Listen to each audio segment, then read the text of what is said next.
Just looking at these buildings, they have very little architectural value.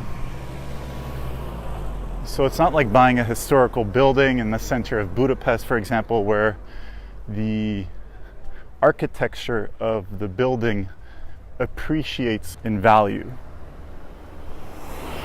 Here, the actual buildings depreciate very quickly. They're, 20 years old. They already look awful. And in 10 years from now, they'll look even worse. Do you think that